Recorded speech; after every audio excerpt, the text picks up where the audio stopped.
نبی والے نبی سے بڑھا وقار سخن، یہی سخن ہے حقیقت میں تاج دار سخن۔ کہ دنیا میں جب ہم کسی سے محبت کرتے ہیں، کسی کی عزت کرتے ہیں، کسی کا احترام کرتے ہیں، چھوٹا بڑا برابر کا، تو اس سے محبت کے تقاضوں میں تقاضا یہ ہوتا ہے کہ ہم اسے ہدیہ اور تحفہ بھی دیتے ہیں۔ دنیا میں رہنے والا جب اس دنیا سے جاتا ہے تو اس کے پاس جو کچھ بھی اللہ کی دی ہوئی طاقت و قوت تھی، جس کے ذریعے سے وہ اپنی زندگی بسر کر رہا تھا، چاہے اچھے کام کر رہا ہو، نیکیاں کر رہا ہو، چاہے گناہ کر رہا ہو، اللہ کے احکام کی مخالفت کر رہا ہو، برائیاں کر رہا ہو، انسان کی فطرت میں کیا اچھا ہے اور کیا برا ہے یہ اللہ نے رکھا ہے۔ مذہب یہ نہیں سکھاتا ہے کہ اچھا کیا ہے برا کیا ہے، فطرت انسانی انسان کو بتاتی ہے اچھا کیا ہے برا کیا ہے، لیکن جب فطرت ماحول سے، پرورش سے، دوسری چیزوں سے متاثر ہو کے اچھے کو برا اور برے کو اچھا بنانے لگتی ہے، تو اس وقت دین آ کے بتاتا ہے کہ تم غلطی کر رہے ہو، تمہارا ماحول اچھے کو برا بنا رہا ہے، برے کو اچھا، اچھا یہ ہے برا یہ ہے۔ اصل میں یہ چیز اللہ نے ہماری فطرت میں رکھی ہے، اچھا جو ہے وہ اچھا لگے اور جو برا ہے وہ برا لگے، سوائے اس کے کہ آدمی اپنی فطرت کو کچل ڈالے، حتیٰ کہ جو اچھائیوں کی راہ پہ نہیں بھی ہیں وہ بھی اچھائی کو پسند کرتے ہیں۔ میں نے تربیت پائی ہے اپنے بزرگوں کے، خوش نصیب ہوں کہ ایسے بزرگ مجھے ملے، مولانا سید غلام اصغر اللہ مقامہ، علامہ سید شاہ حیدر جوادی اللہ مقامہ جیسے بزرگ ملے ہندوستان میں۔ پھر انہی کے توسط سے مجھے شہید باقر الصدر کے علیہ الرحمہ کے شاگردوں کی بارگاہ میں حاضری کا اور ان سے استفادے کا موقع ملا۔ میں اپنی شان نہیں جاننا چاہتا، میری کوئی اوقات نہیں ہے۔ جب وہ علی سینا ساری زندگی علم و حکمت کے دریا جاری کر کے کہیں کہ عمر گزاری کے اس نتیجے میں پہنچا کہ سمندر کے کنارے کھڑا ہوں اور میرے ہاتھ میں مٹھی ریت آئی ہے بس، اور ہم میں سے کون ہے جو اپنے کسی ہنر پہ ایٹھے؟ وہ علی جس کے پاس ہر کمال اپنے عروج پہ تھا، وہ علی جس کے پاس ہر کمال اپنے عروج پہ تھا، دنیا کے لحاظ سے یا آخرت دین کے لحاظ سے، مادی لحاظ سے یا معنوی لحاظ سے، جتنی چیزیں انسان کے لیے ناز کی بات ہو سکتی ہیں۔ دنیاوی لحاظ سے آدمی کے پاس پیسہ ہوتا ہے تو آدمی اسے اپنے لیے باعث عزت سمجھتا، اور ہم بھی باعث عزت سمجھتے ہیں، پیسے والوں کی عزت کرتے ہیں، اقتدار والے کی عزت ہوتی ہے، خاندان والے کی عزت ہوتی ہے، کسی کی اولاد اچھی نکل گئی تو وہ باعث عزت و افتخار بنتا ہے۔ یہ دنیاوی نقطہ نظر سے ہے، لیکن دینی نقطہ نظر سے، معنوی نقطہ نظر سے اگر دیکھا جائے تو علم عزت کا ذریعہ ہے، شرافت عزت کا ذریعہ ہے، بہادری آپ ہمارے درمیان جو کھلے ہاتھ کا سخاوت مند ہوتا ہے اس کی عزت ہوتی ہے، کنجوس کی عزت نہیں ہوتی۔ تو معنوی مادی لحاظ سے جتنی چیزیں عزت کا ذریعہ ہیں، اگر ان پہ نگاہ ڈالیے تو وہ ساری کی ساری میرے مولا علی کی ذات میں موجود ہے۔ کسی کو اگر اس پر ناز ہے کہ میں فلاں گھرانے میں پیدا ہوا ہوں، تو ان سے اونچا کون ہے جو خود اللہ کے گھر میں پیدا ہوا؟ کسی کو اس پر ناز ہے کہ میری شادی فلاں اونچے گھرانے میں ہوئی ہے، تو ان سے آگے کون ہے کہ جس کی شادی ہے جو افضل کائنات ہے ان کی بیٹی سے ہوئی ہو، اور بیٹی بھی افضل کائنات کا ٹکڑا ہو۔ اگر کسی کو اس پہ ناز ہے کہ میرے بچے بڑے قابل ہیں، تو کون ہے علی کے علاوہ جس کے بچے اپنے بچپن میں جنت کے جوانوں کے سردار بنا دیے؟ کسی کو اگر اپنے اقتدار پہ ناز ہے تو کون ہے علی کے علاوہ جس کے پاس اقتدار ایسا ہو کہ اشارہ کر دے تو سورج پلٹ آئے. تو دنیاوی لحاظ سے بھی اگر دیکھا جائے تو ان سے آگے کوئی نہیں. اور اگر میں مختصر کر کے کس چیز پہ بیٹھے ہم میں سے تھوڑا سا کہ علم آ جائے غرور، تھوڑی سی خطابت آ جائے غرور، تھوڑا سا پیسہ آ جائے غرور، تھوڑا سے اقتدار آ جائے غرور، تھوڑی سی شکل صورت آ جائے جس میں میرا کوئی دخل ہی نہیں، خاندان میں پیدا ہو گیا میرا کیا دخل ہے بھائی، پھر کہے گا غرور، وہ تو اسی مٹی کے خیر. تو دیکھیں ہمارے پاس جن میں سے کوئی ایک چیز ہو گاندھی اور گزر جاتی، فلاں عالم، بات سے شرف ہے کسی بڑے عالم کی مثلا عالم نجم الملت ہونا خود ایک شرف ہے، بڑا شرف ہے. شرف ہے، غرور نہ ہونا چاہیے. شرف ہونا اور ہے، اس شرف پہ غرور ہونا اور ہے. سعادت شرف ہے، خاندان ہونا شرف ہے، علم ہونا شرف ہے، باشعور ہونا شرف ہے، لیکن شرف پانا اور ہے، اس شرف پہ غرور کرنا اور ہے. شرف کا کوئی ٹکراؤ انکساری سے نہیں ہے، بلکہ انکساری شرف کا نتیجہ ہوتی جاتی ہے. درخت میں جتنا پھل بڑھتا جاتا ہے اتنا ہی نتیجے میں درخت جھکتا چلا جاتا ہے. تو جتنا ملتا جائے آدمی کو اتنا جھکتا چلے. بہرحال آپ سے بات عرض کر رہا ہوں، میری اوقات کیا ہے. غرور کس بات پہ آدمی کرے، میرے مولا کے پاس کیا نہیں ہے جس پہ آدمی ناز کرتا ہے. مادی لحاظ سے میں نے عرض کر دیا، معنوی لحاظ سے سلونی قبل ان تفقدونی، جو چاہو پوچھ لو، زمین سے زیادہ آسمانوں کے راستوں سے واقف. معنوی لحاظ سے ان سے بڑا ظاہر دنیا میں نہیں دیکھنے ملتا. معنوی لحاظ سے ان سے بڑا انصاف پسند دیکھنے کو نہیں ملتا. تو جتنی چیزیں آدمی کو مل جاتی ہیں کوئی ایک، تو اس کی نسل گزر جاتی ہے اس پر ناز کرتے ہوئے. وہ سب میرے مولا کے پاس ہیں. آپ کہیں گے سب کہاں ہے؟ دولت پہ لوگ ناز کرتے علی کے پاس نہیں ہے. آپ کہہ رہے ہیں علی پھٹے ہوئے جوتے کو ٹاپ کے پہنتے ہیں، سوکھی ہوئی جو کی روٹی کھاتے، اتنے غریب ہیں علی. آپ یہ کہہ رہے ہیں. اور میں یہ عرض کر رہا ہوں، میں معجزات کی بات نہیں کرتا کہ اگر وہ اشارہ کر دو تو مٹی کی دیوار سونے کی ہو جاتی ہے.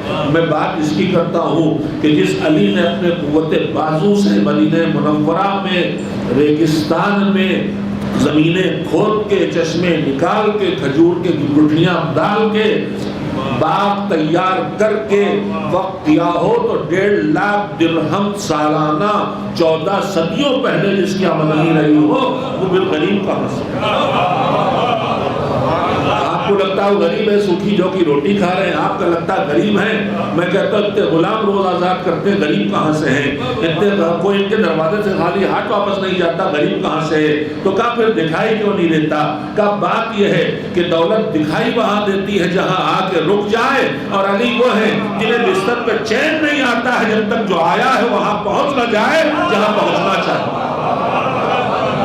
سارے میں سمیٹ کے بات کہنا چاہتا ہوں، وقت زیادہ گنجائش نہیں ہے. علی کے پاس وہ سب کچھ ہے جس پر ایک آدمی نہیں نسلیں ناز کرتے ہوئے گزرتی ہیں. خاندان ہے، اولاد ہے، رشتہ ہے، خون ہے، زبان ہے، فصاحت ہے، بلاغت ہے، قضاوت ہے، علم ہے، شجاعت ہے، حکمت ہے، تدبیر ہے، اقتدار ہے. گرتے چلے جائیے، سانسیں ٹوٹتی چلی جائیں گی، وقت چھوٹے ہوتے چلے جائیں گے. علی کے فضائل کو نہ گنا جا سکے گا، مگر علی ان میں سے کسی کو لا کے عزت نہیں بتاتے. آواز دیتے کفا بھی عزت نکون لکا عبدا وکفا بھی فقرا تکون ربا. پروردگار تو نے سب مجھے دیا ہے مگر میری عزت کے لیے کافی ہے کہ میں تیرا بندہ ہوں. ناز کرنا ہے تو خاندان اور جائیداد اور پیسہ اور اقتدار اور شکل صورت اور علم سب کچھ میرے پاس کسی سے کم نہیں، سب سے زیادہ ہے. مگر کفا بھی فخرن ان تکون لی ربا، پروردگار میرے فخر کے لیے یہ کافی ہے کہ تو میرا پروردگار ہے. علی کے پاس سب کچھ ہے جو ایک اچھے انسان کے پاس ہوتا ہے، لیکن اس کے بعد علی کیا کہہ رہے ہیں؟ میری عزت کے لیے یہ کافی ہے کہ میں تیرا بندہ ہوں، اور میرے ناز کرنے کے لیے کافی ہے کہ تو میرا رب ہے. انت کما احب، مجھے تو ویسا رب مل گیا پروردگار جیسا مجھے چاہیے تھا. فاجعلنی کما تحب، مجھے اپنا ویسا بندہ بنا لے جیسے بندے کو تو پسند ہے.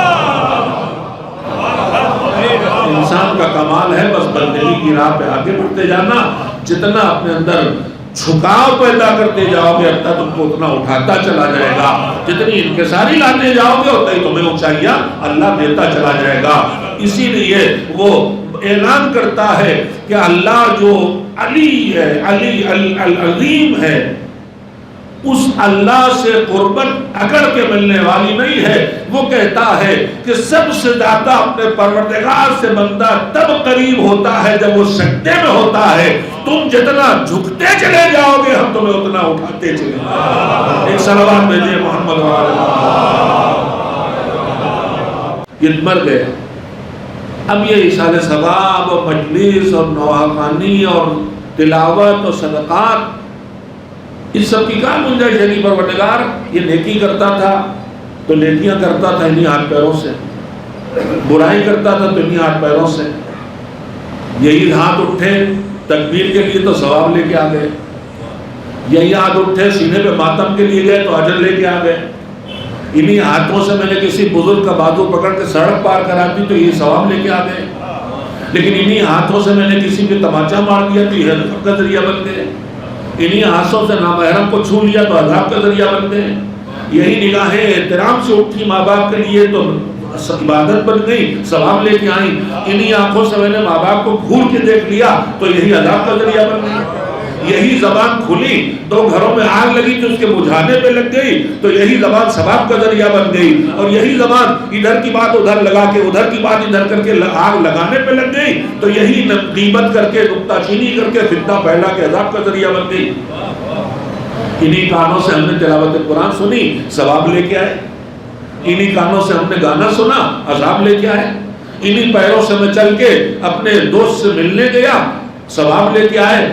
مسجد گیا، ثواب لے کے آئے. مجلس گیا، ثواب لے کے آئے. انہی قدموں پہ چل چل کے میں نے دو بھائیوں میں لڑ گئے تھے، آپس میں دوڑ دوڑ کے ملوا دیا، ثواب لے کے آئے. انہی قدموں سے ادھر کی آگ لگانے ادھر گیا، ادھر کی آگ لگانے ادھر گیا، یہی قدم عذاب کا ذریعہ بن گئے. انہی قدموں پہ چل کے عدالت گیا، مظلوم کا ساتھ دینے ثواب کا ذریعہ بن گئے. اسی قدموں پہ چل کے عدالت گیا، جھوٹے کا ساتھ دینے یہی عذاب کا ذریعہ بن گئے. تو یہی ہاتھ، یہی پیر، یہی زبان، یہی آنکھیں، یہی کان، یہی تو مالک اچھائی اور برائی کی راہ پہ لا رہے تھے. اب میں مر گیا، اب نہ میرے ہاتھ چلتے ہیں، نہ پیر، نہ زبان، نہ آنکھ، نہ کان، نہ نیکی کر سکتا ہوں، برائی کچھ نہیں کر سکتا. تو پروردگار میرا حساب کر دے. یہ برزخ کیوں رکھی؟ وَمِن وَرَائِهِمْ بَرْزَخٌ إِلَىٰ يَوْمِ يُبْعَثُونَ. اس دن تک جب تک کہ سب نہ اٹھائے جائیں گے، اس دن تک تمہیں اسی برزخ کی زندگی میں رہنا ہے. برزخ کی زندگی کیسی؟ اِمَّا رَوْضَةٌ مِّن رِّيَاضِ الْجَنَّةِ أَوْ حُفْرَةٌ مِّنْ حُفَرِ النَّارِ. اس سے کوئی مس نہیں. امام صادق علیہ السلام کا ارشاد، یا تو برزخ جنت کے باغوں میں سے ایک باغ ہے یا جہنم کے کھائیوں میں سے کھائی ہے. مگر اس کریم پروردگار نے برزخ کیوں رکھی؟ کہا تم جب تک زندہ تھے، تم تلاوت کرتے تھے تمہیں ثواب تلاوت ملتا تھا، تم ماتم کرتے تمہیں ثواب ماتم ملتا تھا، تم نماز پڑھتے تمہیں ثواب نماز ملتا تھا، ثواب نماز ملتا تھا، تم صدقہ دیتے تمہیں ثواب صدقہ ملتا تھا. مگر ہم نے اپنا کرم بڑھا دیا. اب تم دنیا سے چلے گئے، اگر ایسے چھوڑ کے گئے ہو کہ جو خدمت کا سلسلہ جاری رکھنا چاہتے ہیں تو اب تلاوت وہ کریں گے، تمہیں بھی ثواب ملے گا، انہیں بھی ثواب ملے گا. صدقہ وہ دیں گے، تمہیں بھی ثواب ملے گا، انہیں بھی ثواب ملے گا. تو ان مجالس کا، اس حصہ ثواب کا، تلاوت قرآن کا، صدقات کا فلسفہ یہی ہے کہ رحمت پروردگار کا تقاضا تھا اگر ہمارے مرتے ہی ہمارا حساب کر دیتا تو ہم میں سے شاید ہی کوئی نکل پاتا. مگر اس نے رحمتوں کے دروازے رکھے. پہلے برزخ رکھا، وارث اور رہ جانے والے اسے وادی برہوت کے نمونوں سے نکال کے وادی السلام تک پہنچانے کی کوشش کرتے رہے.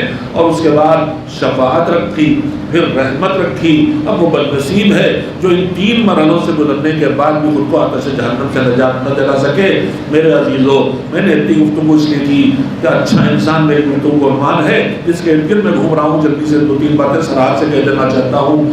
ایصال ثواب کے دو طریقے ہوتے ہیں. ایک وہ ہے کہ آپ نے نیک کام کیا، جتنا کام اتنا اجر، حساب کلوز. میں نے آدھا گھنٹہ بیٹھ کے ایک پارہ قرآن کی تلاوت کی، میری تلاوت رکی، اجر طے ہوا، منتقل ہو گیا۔ یہیں پہ جو ہمارے درمیان مذہب کے نام پہ خرافات آئے ان میں سے ایک بات پر اشارہ کر دوں۔ اب ہمیں فاتحہ کے لیے بلایا جاتا ہے اور فاتحہ کروایا جاتا ہے، اس پر مجھے گفتگو نہیں کرنا، تو اس وقت جلدی سے روکا جاتا ہے، مولانا رکیے رکیے رکیے، ایک پرچی آتی ہے ہمارے پاس، ان کے لیے اتنے پارے پڑھے گئے، اتنے قرآن کی تلاوت ہوئی، اتنے سورے پڑھے گئے، اتنی دعائیں کی گئی، اتنی تسبیح پڑھی گئی، اتنے قل پڑھے گئے، اس لسٹ آتی پوری۔ اور تقاضا یہ ہوتا ہے کہ آپ یہ مولانا کے ہاتھ میں دیں جو فاتحہ پڑھوا رہے ہیں، وہ اس کو بھی ملاحظہ فرمائیں اور بتائیں کہ اس کے لیے یہ تلاوت ہوئی۔ میرے عزیزو، یہ دین کی سمجھ کی کمی کا نتیجہ ہے۔ کیا مولانا الاٹ کریں گے؟ جب آپ تلاوت کر رہے تھے اسی وقت مالک نے وہاں پہنچا دیا، اب یہاں آپ اس کا تذکرہ کر کے کوالٹی ڈاؤن کر رہے ہیں، اس کے علاوہ اور کچھ نہیں کر رہے ہیں۔ اس لیے کہ روایات بکثرت ہے کہ آدمی نیکی کرتا ہے تو 10 ملتے ہیں، اور پہلی مرتبہ گناتا ہے تو اجر 3 ہو جاتے ہیں، دوسری بار گناتا ہے تو اجر 1 رہ جاتا ہے، تیسری بار گناتا ہے تو اجر 0 ہو جاتا ہے، اور اللہ کہتا ہے نامہ عمل سے ثواب ہٹاؤ، اس نے مجھ سے کچھ پانے کے لیے کیا ہی نہیں، یہ تو نام کے لیے کر رہا تھا تو نام کما رہا تھا۔ ایک صلوات بھیجیں محمد والے۔ وہ باتیں بھی، نیکیاں وہ بھی ہیں جو نیکی کے ساتھ سلسلہ ختم ہو جاتا ہے، لیکن ایک نیکی وہ بھی ہے کہ نیکی ختم ہو جائے، سلسلہ عمل ختم ہو جائے، اثر باقی رہے۔ مجالس اللہ نے نیکیوں کی ان کیٹیگری میں رکھی ہے۔ میں نماز پڑھوں 2 رکعت تو 2 رکعت نماز پڑھی، اس کا ثواب گیا، حساب بند۔ میں نے 500 روپے صدقہ دیا، ثواب گیا، حساب بند۔ تو میری ہر نیکی ایک نیکی ہے جو اپنے وجود میں جو دلوا سکے گی دلوائے گی، اور حساب بند ہو جائے گا۔ مگر مجلس اس عبادت کا نام ہے جو خود بھی عبادت ہے اور دوسری عبادتوں کے راہ پہ ڈالتی بھی ہے۔ مجلس ایسی ہو جائے کہ کوئی نماز کا پابند اٹھے تو جب تک پابندی کرے گا تب تک ثواب جاتا رہے گا۔ مجلس ایسی ہو جائے کہ کسی بے ندا کے سر پہ حجاب آ جائے تو جب تک حجاب رہے گا ثواب وہاں جاتا رہے گا۔ مجلس ایسی ہو جائے کہ کسی مومن کی توہین کرنے والا سوٹ دے، ہاتھ سے مومن کا دل نہیں دکھانا ہے، تو جب تک اس کی زبان کے ضربت سے قوم بچی رہے گی اس کا ثواب ایسا ثواب میں جاتا رہے گا۔ لہذا ہماری مجلسوں میں کوشش یہ ہونا چاہیے کہ وہ تذکرے ہو کہ مجلس ختم ہو جائے مگر اس کی خوشبو نہ رکے، مجلس رک جائے مگر اس کی روشنی نہ رکے، مجلس ذاکر کی آواز رک جائے لیکن اس کا آوازہ پھیلتا رہے۔ تو میرے عزیزوں میں سمیٹ کرنا چاہتا ہوں، مجلس ایصال ثواب کا وہ ذریعہ بن سکتی جس کے ذریعے یہ نیکی رکے مگر اجر کا سلسلہ نہ رکے۔ اچھا انسان اگر اس مجلس سے کوئی بن کے نکلنے کی ہلکی سی خوشبو بھی پا جائے، اچھے انسانوں مجلس کے لیے اچھے انسان کی بات کی۔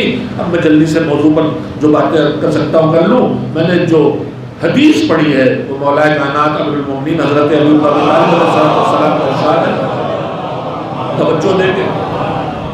مولا نے فرمایا کہ من استحکمت لی فیہ خصلۃ من خصال الخیر احتملتہ علیہا واغتفرت فوق ما سواہا۔ تم میں سے جو تم علی والے ہو، جو تم علی سے محبت کرتے ہو، جو تم علی کے عاشق ہو، جو تم علی کے نام پہ آتے ہو، چاہے تم جات درداق ہو، چاہے پتن پنڈت رتن ناتھ سرشار ہو، چاہے محمد عبدالقدوس ہو، چاہے شجاعت عباس زیدی ہو، تم جو علی کے نام پہ آتے ہو علی کے پاس تو سنو علی تم سے چاہتے کیا ہے۔ فرمایا من استحکمت لی فیہ خصلۃ من خصال الخیر۔ پروردگار عالم نے ہم انسانوں کے اندر ہمیں اپنے کمالات کے اور صاحب کمال ہونے اور صاحب فیض ہونے کے تقاضوں کو پورا کرنے کے لیے بنایا ہے۔ جیسے ایک آرٹسٹ ہے، آپ شاعر ہیں تو آپ شعر کہتے ہیں تو شعر اپنی پوری صلاحیت لگا کے کہتے ہیں، اور پوری زندگی شعر کہنے کے بعد اس میں کوئی ایک آتا ہے کہ یہ میرا، وہ خود کہتا ہے کہ یہ شعر، یہ میں نے سارے شعر اس شعر کے لیے کہے، یعنی یہ شاہکار ہے میرا، میں نے اپنی طاقت اس پہ لگا دی۔ ایک آرٹسٹ تصویر میں بھی یہ کہتا ہے میرا شاہکار ہے۔ تو پروردگار عالم جس کی قدرت لامحدود ہے، اس نے بھی خلقت کی، بے شمار مخلوق اس کی ہے، لیکن اس نے اپنی شاہکار مخلوق قرار دیا انسان کو۔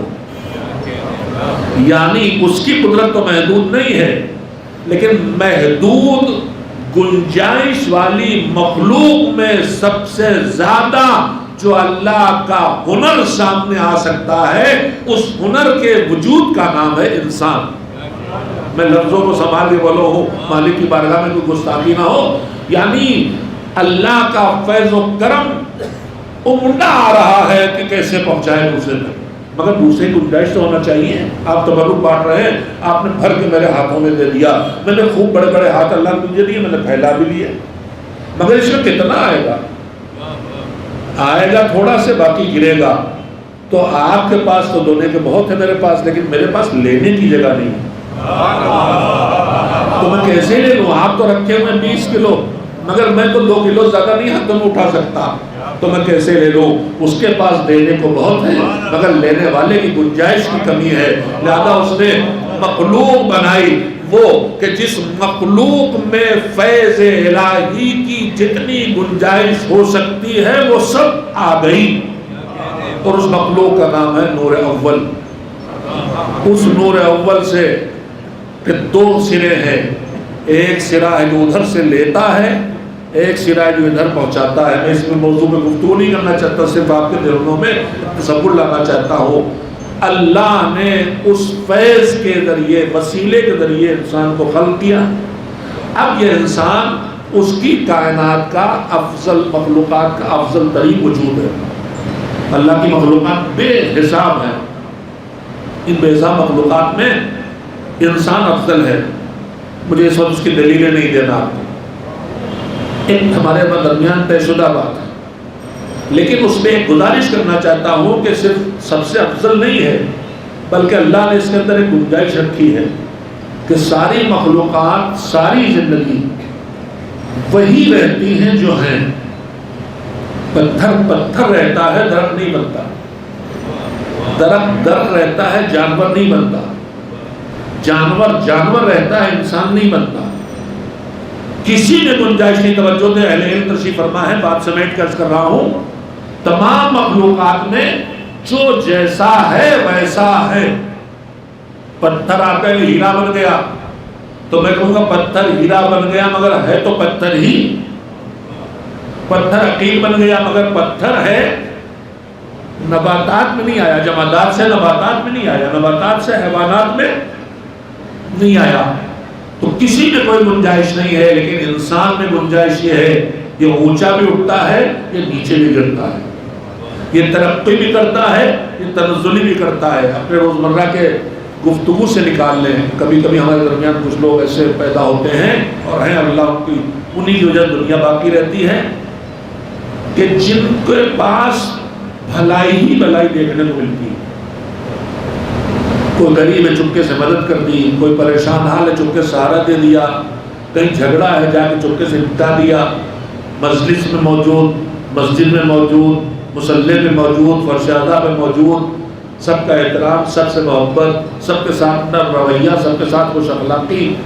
ایسے بھی ہمارے معاشرے میں کبھی کبھار ہوتے ہیں، اور اس کا الٹا بھی ہوتا ہے، جو ملا اسے گالی دے دی، جو ملا اس پہ کیس کر دیا، جو ملا اس کا مال لوٹ لیا، جو ملا اس کی توہین کر دی، جو ملا اسے دھمکا دیا۔ تو ایسے جو ایک اچھائیوں کے عروج پہ جاتے ہیں اور ایک برائیوں کے عروج پر جب ان کی بات آتی ہے، اچھائیوں والے کا تذکرہ ہوتا ہے تو کوئی نہ کوئی کہتا ہے مولانا ان کی بات نہ کیجیے، وہ آدمی تھوڑے ہی ہے، وہ تو فرشتہ ہے، فرشتہ۔ جب ایسے برے کی بات آتی، ارے مولانا اس کا نام نہ لیجیے، وہ آدمی نہیں ہے، تو جانور ہے، جانور۔ تو ہمارے اسی معاشرے میں 2 آدمی ملتے ہیں، ایک کو ہم کہتے ہیں جانور ہے، جانور، اور ایک کو کہتے ہیں فرشتہ ہے، فرشتہ۔ یعنی یہ آدمی اونچا بھی اٹھتا ہے، اور اتنا اونچا اٹھتا ہے کہ فرشتہ ہونا اونچا ہونا نہیں ہے، فرشتے اس کے قدموں کے نیچے پر بچھاتے ہیں، اور یہ آدمی نیچے گرتا ہے، تو اتنے نیچے گرتا ہے کہ قرآن مجید کہتا ہے کہ پتھروں سے بدتر ہو جاتا ہے، اس لیے کہ پتھروں سے پانی کے سرچشمے پھوٹتے ہیں اور یہ انسان یزید بن کے پیاسوں پہ پانی بند کرتا ہے۔ تو یہ اٹھتا بھی ہے گرتا بھی ہے، گرتا ہے تو پتھروں سے بدتر ہو جاتا ہے، اٹھتا ہے تو فرشتہ نہیں بنتا، فرشتوں سے بہتر ہو جاتا ہے۔ بچپن سے مجلسیں سن رہے ہیں، ان مجلسوں میں ہم نے آپ نے بچپن سے بات سنی ہے کہ جب کوئی انسان، کسی انسان کا بچہ علم کی جستجو میں نکلے، الف سے اللہ، تے سے تعزیہ پڑھنے نکلے، تو علم کی جستجو میں ABCD پڑھنے نکلے، علم کی جستجو میں نکلے، تو اس بچے کے پیروں کے نیچے فرشتے اپنے پر بچھاتے ہیں۔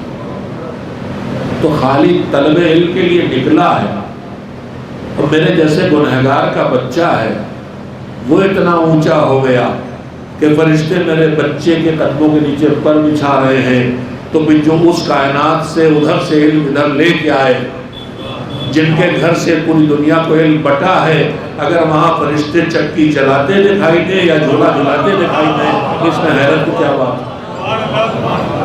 تو آدمی اونچا بھی اٹھتا ہے، آدمی نیچے کی اٹھتا ہے تو فرشتوں سے بہتر، گرتا ہے تو جانوروں سے بدتر۔ اچھا آدمی کون؟ فرشتوں سے بہتر کب؟ جانوروں سے بدتر کب؟ ہمارے چھٹے امام حضرت جعفر صادق علیہ السلام کا ارشاد، قرآن فرمایا کہ اللہ نے 3 مخلوقات ایسی بنائی ہیں جن میں سے ایک مخلوق کو ایک صفت دی ہے، دوسری کو دوسری، اس کو ایک چیز دی دوسری چیز نہیں دی، اس کو دوسری چیز دی پہلی چیز نہیں دی، اور تیسری وہ ہے جس کو دونوں چیزیں دی۔ میں نہیں سنتے آپ نتیجہ نکالنا اس کے لیے دوہرا رہا ہوں۔ امام نے فرمایا کہ اللہ نے فرشتوں کو بنا کے انہیں صرف عقل دی ہے، فرشتوں کو عقل دی ہے، اور عقل کیا ہے؟ ما عبد بالرحمن فاکتسب به الجنان، عقل اللہ کی دی ہوئی استعداد کا نام ہے کہ جس کے لیے اپنے مالک کو پہچانا جائے اور اس کی بتائی راہ پہ چل کے کامیابی حاصل کی جائے۔ فرشتوں کو بس عقل ہے، انہیں خواہش نہیں ہے۔ جانوروں کو اللہ نے بنایا، انہیں خواہش دی ہے، عقل نہیں دی۔ جانور کو پینے کا پانی چاہیے، کھانا چاہیے، رہنے کی جگہ چاہیے، زندگی کا ساتھی چاہیے، اولاد چاہیے، یہ خواہشات ہیں۔ اور عقل اللہ ہے، اس نے ہمیں بنایا ہے، اس کے بندے ہیں، ہماری ایک راہ ہے، اسے حرام میں چلنا ہے، اسی راہ پہ چل کے آخرت اور دنیا بنانا ہے، یہ عقل کا تقاضا ہے۔ تو امام نے فرمایا کہ اللہ نے فرشتوں کو صرف عقل دی ہے، خواہشات نہیں دی۔ نہ فرشتے کو نیند آتی ہے، نہ فرشتوں کو شادی کی ضرورت ہے، نہ فرشتوں کو اولاد کی تمنا ہے، اس کے پاس خواہشات نہیں۔ اور انسان جانور کے پاس خواہش ہے، بس کھانا چاہیے، پانی چاہیے، رہنے کی جگہ چاہیے، زندگی کا ساتھی چاہیے، دوسرے ضروریات چاہیے۔ اس کے پاس عقل نہیں ہے کہ کہاں سے لے کہاں سے نہ لے، کس کی سنے کس کی نہ سنے، اس کے پاس عقل نہیں ہے۔ مگر اللہ نے انسان کو عقل بھی دی ہے اور خواہشات بھی دی، انسان کو عقل دی اور خواہشات دی۔ پروردگار جب عقل پا کے وہ فرشتہ بنا اور خواہش پا کے جانور بنا، تو پھر ہمیں خواہش انہیں دی کیوں؟ ہمیں خواہش دی کیوں کہ مصیبت بنے؟ یہ خواہش ہمیں جہنمی بنائے، یہ خواہش ہمیں چوری بنائے، یہ خواہش ہمیں غاصب بنائے۔ پیسے کی لالچ آئی، ہم نے دھوکے دینا شروع کیا، پیسے کی لالچ آئی، ہم نے غصب کرنا شروع کیا، پیسے کی لالچ آئی، ہم نے دین فروشی شروع کی۔ نہ یہ خواہش ہوتی نہ ہم ماما بیچتے، نہ اقتدار کی خواہش ہوتی نہ ہم باطل کا راگ الاپتے۔ اگر حالات حاضرہ آپ کے سامنے ہیں تو ہر جملے کے پیچھے ایک تاریخ ہے۔ اگر خواہش اقتدار یا پیسے کی خواہش نہ ہوتی تو ہم اپنا ضمیر نہ بیچتے، اپنا دین نہ بیچتے۔ تو اتنی بری چیز ہے تو انہیں دی کیوں؟ میرا مالک جواب دے گا کہ ہم نے جو دیا ہے وہ برا نہیں ہے، تمہارا استعمال اسے برا بناتا ہے۔ ہم نے تمہیں مٹھائیاں بھی دی ہے، حد سے زیادہ کھاؤ گے تو شوگر کے مریض ہو جاؤ گے، اقتدار میں رہو گے تو یہ نعمت ہے ورنہ مصیبت ہو جائے گی۔ تو نعمتوں کا بجا استعمال نعمت رکھتا ہے، نعمتوں کا بیجا استعمال اسے مصیبت بنا دیتا ہے. خواہش نہ دیتا تو نہ دنیا میں گھر بنتے، نہ دنیا میں شادیاں ہوتی، نہ دنیا میں اولاد ہوتی، نہ نسل بنتی، نہ آخرت کا تصور ہوتا، نہ جنت کی فکر ہوتی، نہ جنت کا گھر ہوتا. یہ خواہش ہی ہے جو دنیا کو بھی آباد کرتی ہے اور آخرت کو بھی آباد کرتی ہے. مگر اس خواہش پر قابو ضروری ہے. خواہش اکیلی بربادی کا سبب بن جائے گی. اللہ نے فرشتوں کو صرف خواہش دی، جانوروں کو صرف عقل دی، لیکن انسانوں کو عقل بھی دی اور خواہش بھی دی. اچھا، اب ہم میں سے جتنے ہیں کسی بھی نعمت الہی کا ذکر کیجئے تو ہم شکوہ ڈھونڈ لیتے ہیں. ارے صاحب، ہم نے کہا ماشاءاللہ بڑی اچھی گاڑی ہے آپ کی. ارے کر لیں ہماری گاڑی کیا ہے صاحب، یہ تو نارمل سی ہے. دیکھیے لوگوں کے پاس کئی لاکھ کے رولز رائس ہیں، BMW ہیں. ہم نے کہا ماشاءاللہ بڑا اچھا مکان بنا رہے ہیں. کر لیں ہمارے پاس کیا فلیٹ دہلی میں، لوگوں کے پاس دیکھیے دبئی میں ایک ہے اور اس کے بعد جناب بمبئی میں دوسرا ہے، ہم میں تیسرا ہے. ہم نے کہا بڑا عمدہ کاروبار چل رہا ہے. ارے کر لیں ہمارا چند لاکھ کا کروڑ کاروبار، بلینر پڑے ہوئے. تو دنیا کی جس نعمت کا تذکرہ کیا آپ نے ڈھونڈ لیا کہ ہمارے پاس کیا، شکوے کے لہجے میں آ گیا. لیکن آج تک مجھے ایک نعمت میں کوئی شاکی نہیں ملا. کسی نے ہم سے اچھی باتیں کی، ہم نے کہا ماشاءاللہ بڑی سمجھدار ہے، بڑی عقل ہے ہمارے پاس، آپ کے پاس. تو آج تک کسی نے کہا کہ مولانا میری عقل کیا، اب تو فلاں کے پاس ہے. تو اب ہم سب دعوے دار ہیں کہ اس نعمت سے ہم پوری طرح سے سرشار ہیں، ہم سب عقل والے. تو اب طے کیسے ہوگا عقل والا ہے، دعوے دار تو سب ہیں، طے کیسے ہو؟ بس بہت قیمتی بات سنا دینا چاہتا ہوں. عقل والا ہے کون؟ تو سنیے، روایت میں ہے کہ اللہ نے جناب آدم کو خلق کیا تو اس کے بعد جناب جبریل کو ایک دن ان کے پاس بھیجا اور 3 چیزیں لے کے بھیجی کہ 3 تحفے ہیں اور تمہیں اختیار ہے، ان میں سے جاؤ جسے چاہو چن لو. تو جناب آدم نے وہ کیا ہے؟ کہ ایک تو ہے دین، اور ایک ہے عقل، اور ایک ہے حیا. حیا، غیرت. اب میری مولوی واقعی عقل سوچا کہ آدم دین لے کے آئے تو دین اٹھائیں. مگر بچپن سے آپ نے روایت سنی ہوگی، جب جناب آدم جو نبی اللہ ہیں ان کے سامنے چوائس آئی کہ اس میں سے کوئی ایک اٹھا لو، تو میں نے سوچا کہ دین اٹھا لے لیں. مگر جناب آدم نے کہا مجھے عقل چاہیے. عقل لے لی انہوں نے. اب جبریل مڑے حیا اور دین کی طرف، اور کہ جاؤ، تمہارا انتخاب آدم نے نہیں کیا، جاؤ. عقل کو اٹھا لیا انہوں نے، مگر حیا بھی اپنی جگہ رکی رہی، دین بھی اپنی جگہ رکا رہا. تم کیوں نہیں جاتے؟ کہ جس خدا نے آپ سے کہا تھا کہ تینوں میں جسے چاہے آدم اختیار کر لے، اسی خدا نے، کون کہہ رہا؟ حیا کہہ رہی، عقل کہہ رہی. کہ اسی خدا نے ہم سے یہ کہا ہے، کس سے؟ حیا سے، عقل سے، کہ جہاں دین رہے وہی تمہیں رہنا، جہاں عقل رہے وہی تمہیں رہنا. تو اللہ نے کہا اختیار کرو. آدم نے عقل، حیا اور دین میں عقل اٹھا لی. اب دین کہتا ہم نہ جائیں گے، جہاں عقل ہے وہاں دین رہے گا، جہاں عقل ہے وہاں حیا رہے گی.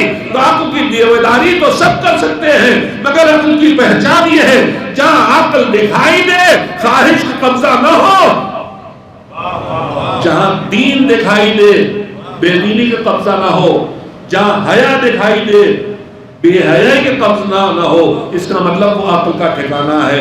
اس کے عقل ہوگی تو دین ہوگا، عقل ہوگی تو حیا ہوگی. تو عقل وہ ہے جو اللہ کی دی ہوئی اس نعمت کا نام ہے.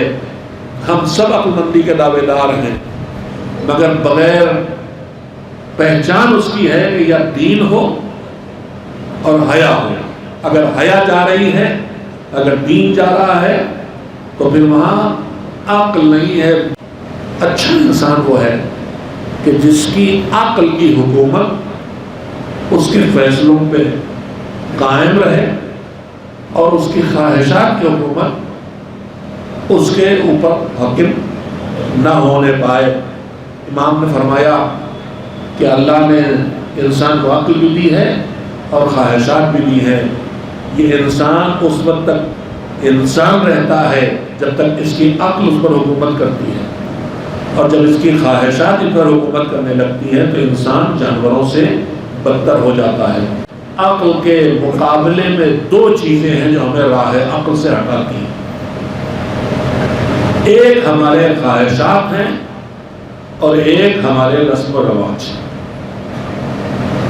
دو چیزیں ہمیں راہ عقل سے ہٹاتی ہیں اور عقل کی حکومت ختم ہوتی ہے، اور عقل کی حکومت ختم ہوتے ہی آدمی جانوروں سے بدتر ہو جاتا ہے. عقل اور خواہش کا ٹکراؤ ہم دن رات دیکھ سکتے ہیں. رات چھوٹی، دن رات میں دیر میں سوئے، عادتیں بن گئی ہیں. رات میں 12 بجے سے پہلے سوشل میڈیا سے فرصت ہی نہیں ملتی کہ سو جائیں.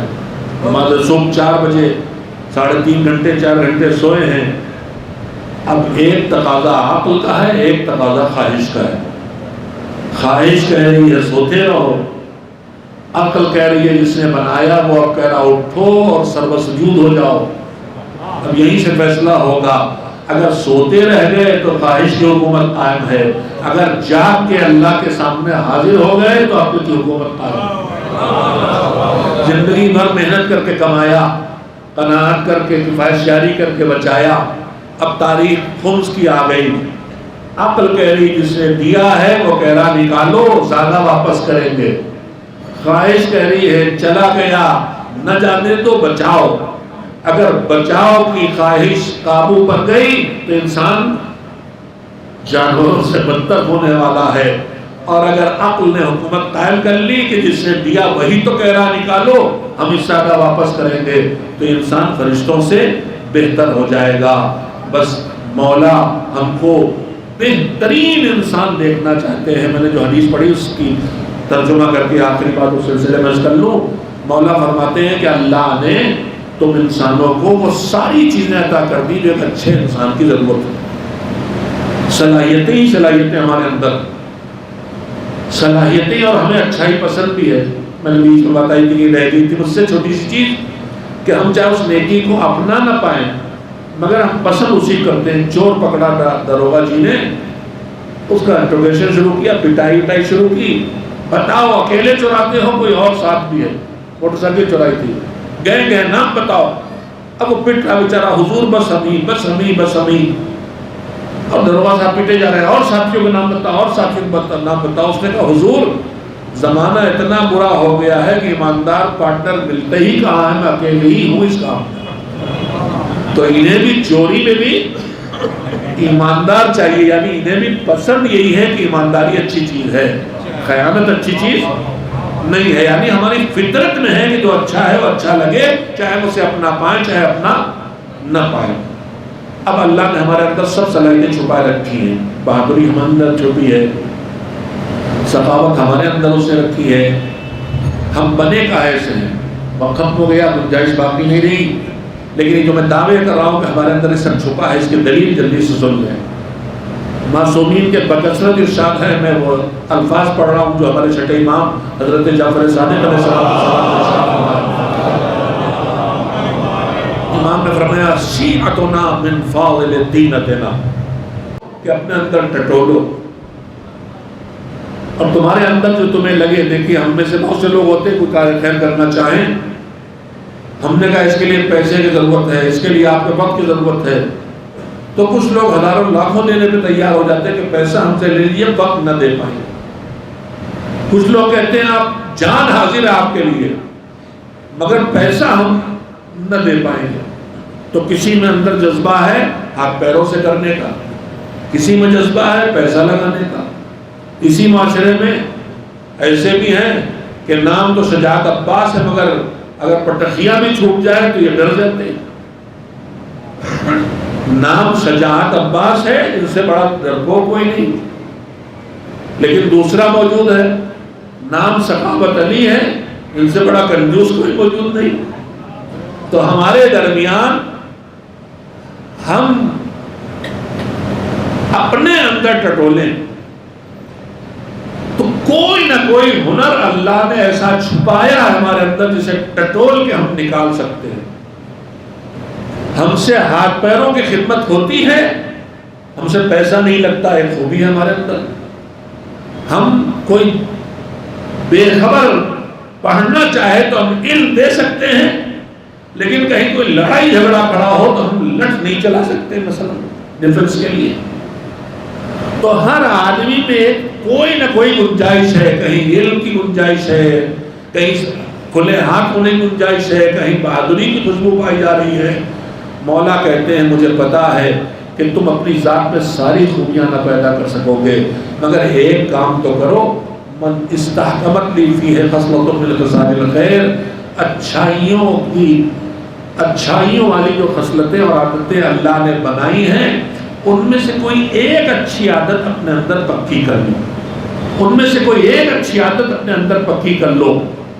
تم کھلے ہاتھ کے ہو تو سخاوت پکی کر لو، تم تھوڑا بہادر ہے تو بہادری پکی کر لو، تمہارے اندر جسمانی مشقت کی طاقت ہے تو ایثار کو پکا کر لو. تم ایک ایک عادت اپنے اندر پکی کر لو تو میں تم پر اسی سے راضی ہو جاؤں گا اور تمہارے اوپر ساری نیکیاں اپنانے کا بوجھ نہ ڈالوں گا. دوسری جو نیکیاں تم نہ لا پائے، تم خرچ کرنے میں آگے ہو مگر علم نہیں حاصل کر سکے، تم خرچ کرنے میں آگے ہو مگر زہد نہیں پیدا کر سکے، کوئی بات نہیں، معاف کر دوں گا. لیکن دو کمیاں اپنے اندر نہ پیدا ہونے دینا، ان دو کمیوں کو معاف نہیں کروں گا. وہ کیا ہے؟ وَلَا أَعْتَرِفُ أَغْتَفِرُ فَقَدْ عَقْلٍ وَلَا دِينٍ. اپنے اندر اور کمیاں آ جائے تو آ جائیں، آ جانے دینا، لیکن اپنے اندر نہ عقل کی کمی آنے دینا نہ دین کی کمی آنے دینا. تمہاری زندگی میں عقل کی حکومت رہے، تمہاری زندگی میں دین کی حکومت رہے.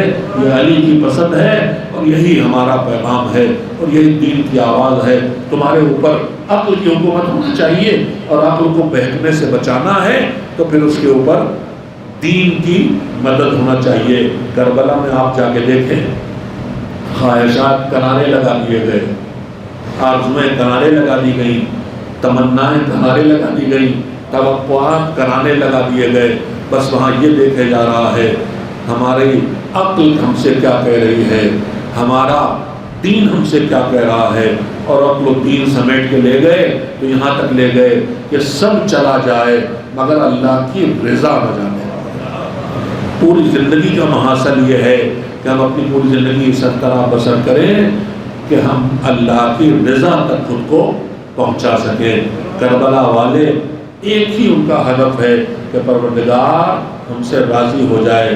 صبح عاشور سے عصر عاشور تک جو قربانیاں دی گئی ہیں ان میں الگ الگ رخ ہے، الگ الگ رنگ ہیں. جو بھی گیا حسین سے اجازت لے کے گیا، حسین نے رخصت بھی دیا، حسین نے اس کے سلام آخر پر یا مدد کے استغاثے پر حسین اس کے پاس بھی پہنچے، لوگوں کو رخصت بھی دیا ہے، لوگوں کو میدان سے لے کے بھی آئے ہیں. کبھی زندہ جسم لے کے آئے ہیں، کبھی شہید جسم لے کے آئے ہیں، کبھی جسم کے ٹکڑے لے کے آئے ہیں، مگر انداز الگ الگ ہیں. رخصت کر رہے ہیں تو کبھی بھتیجا جب قدموں سے لپٹ کے بوسے دینا شروع کرتا ہے، چچا اب تو جانے کی اجازت دیجئے، چچا اب تو جانے کی اجازت دیجئے، تو کیسے رخصت کیا؟ بھائی کی یادگار یتیم کو کلیجے سے لگایا اور اتنی دیر تک روئے کہ دونوں بے ہوش ہو کے گر پڑے. یہ ایک انداز ہے رخصت کرنے کا. بیٹا جب رخصت ہو رہا تھا، بہن سے پھوپھی سے اجازت لے کے آ گیا، اماں سے اجازت مل گئی، پھوپھی سے اجازت مل گئی، بابا رخصت کیجئے. باتوں پکڑ کے سوار کیا، ادھر گھوڑے پہ علی اکبر چلے، بڑی مشکل سے اجازت ملی ہے. تیز دوڑاتے ہوئے گھوڑے کو چلے تھے کہ ایک مرتبہ کانوں میں ایسی آواز آئی جیسے کوئی ٹھوکر کھا کے گر پڑا ہو. مڑ کے دیکھا تو بابا زمین سے اٹھ رہے ہیں خواب جھاڑتے ہوئے. بابا اس احمد کیوں کی؟ کہا بیٹا تم نہیں جانتے، اگر صاحب اولاد ہوتے تو سمجھتے، اور جب تک دکھائی دیتا ہوں مڑ مڑ کے اپنا چہرہ دکھا کے بلاتے رہتا. رخصت کیا حسین نے، الگ الگ انداز سے رخصت کیا، اور اس کے بعد لے کے آئے تو بھی الگ الگ انداز سے لے کے آئے. جب کڑیت جوان بھائی کے سرانے پہنچے، بھیا نے وصیت کر دی، آقا شرمندہ ہوں، بھتیجی سے پانی کا وعدہ کیا تھا، پانی نہ لا سکا۔ ارے یہ تو عذر ظاہر ہے عباس کا، اصل میں عباس یہ چاہتے ہیں کہ میرے بھیا میرے آقا کی لاش کوئی اٹھانے والا نہ ہوگا تو میرے آقا کو میری لاش اٹھانا نہ پڑے۔ عباس کی لاش کو چھوڑ کے آئے، قاسم کے جسم کے ٹکڑوں کو سمیٹ کے لے کے آئے، اکبر کے لاش سے کلیجے سے برچھی نکال کے سینے سے لگا کے لے کے چلے، نہ لے چل سکے تو بچوں کا آواز دی مجھے پہنچاؤ، بچوں کے ساتھ اکبر کی لاش پہنچائی۔ کربلا کے میدان سے اصغر کی لاش کو کیسے لے کے آئے، ہاتھوں پہ لے کے آگے بڑھے، رباب کا چہرہ سامنے آ گیا، انا للہ و انا الیہ راجعون کہہ کے پیچھے قدم ہٹائے، پھر ہمت پڑھائی، رضن قضائہ و تسلیما لامرہ۔ تو حسین کے انداز بدل رہے ہیں، رخصت کے انداز بھی بدل رہے ہیں، واپس لانے کے انداز بھی بدل رہے ہیں، پر دو فکرے سنے آنسو بہ جائیں انشاءاللہ، مگر ایک انداز حسین کا نہ بدلا۔ لے کے آئے، کسی کو گود میں لے کے آئے، کسی کو چادر میں سمیٹ کے لے کے آئے، کسی کو کلیجے سے لگا کے لے کے آئے، کسی کو ساتھیوں کے ساتھ اٹھا کے لے کے آئے، مگر جو بھی لاش لے کے آئے ایک عمل حسین کا نہ بدلا۔ چاہے حبیب کی لاش اٹھائی تو لے کے آئے، اللہم تقبل منا ھذا القربان، پروردگار میری اس قربانی کو قبول کر لے۔ عباس کی لاش چھوڑی، میری اس قربانی کو قبول کر لے۔ اکبر کی لاش اٹھائی، میری اس قربانی کو قبول کر لے۔ اصغر کا جنازہ اٹھایا، میری اس قربانی کو قبول کر لے۔ دن پر حسین بارگاہ خدا میں اللہ کی بارگاہ میں قربانی دے کے قبولیت کی دعا کرتے رہے۔ اب رضائے پروردگار کے لیے جان دینے والا سو گیا، سر کٹا کے سو گیا، اب کون ہے جو اس قربانی کو راہ خدا میں پیش کرے؟ سناٹا پھیلا، عاشور کی شب آئی، شام غریبہ آئی، رات کا سناٹا پھیلا، یتیموں کو سمیٹ کے زینب نے بٹھایا، بیواؤں کو سمیٹ کے زینب نے بٹھایا۔ جب ذرا ہنگامہ کم ہوا تو مقتل میں زینب نکلی بھیا کی لاش ڈھونڈنے، دور نشیب میں بھیا کی پامال لاش دکھائی دی، دوڑوں کی ٹاپوں سے کچلی ہوئی پوریا لاش جس پہ سر نہیں، جو خاک و خون میں ڈوبی ہوئی۔ میں سمجھا بہن دوڑ کے بھیا کی لاش سے لپٹ جائے گی، مگر علی کی باوقار بیٹی باوقار قدم اٹھاتے ہوئے حسین تک آئی، گھٹنے زمین پہ رکھے، بھوکی پیاسی زینب نے کانپتے ہاتھوں سے بھیا کی لاش اٹھائی۔ پروردگار جس نے ساری قربانیاں تیری بارگاہ میں پیش کی تھی، اس قربانی کو اپنی اس کنیز سے قبول کر لے۔ اللہم تقبل منی ھذا القربان۔ مالک کی قربانیاں صرف تیری رضا کے لیے دی ہیں، ہمیں اپنی رضا عطا فرما دے۔ وَسَيَعْلَمُ الَّذِينَ ظَلَمُوا أَيَّ مُنقَلَبٍ يَنقَلِبُونَ۔ أَلَا لَعْنَةُ اللَّهِ عَلَى الْقَوْمِ الظَّالِمِينَ۔